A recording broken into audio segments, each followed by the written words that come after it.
Para jurnalis yang tergabung dalam forum jurnalis wisata membagi-bagikan takjil berbuka puasa untuk pengendara di kawasan Kota Banda Aceh. Kegiatan ini dilakukan dalam rangka mengisi momentum berburu berkah di bulan Ramadan.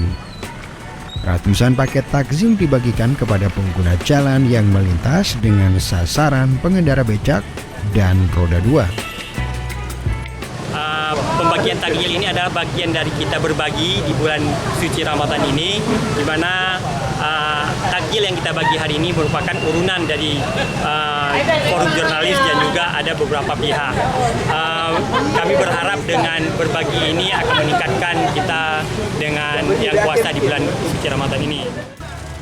Usai membagikan takjil, para jurnalis juga menggelar buka puasa bersama untuk menjalin tali silaturahmi di bulan yang penuh berkah. Tim Liputan Aceh Video.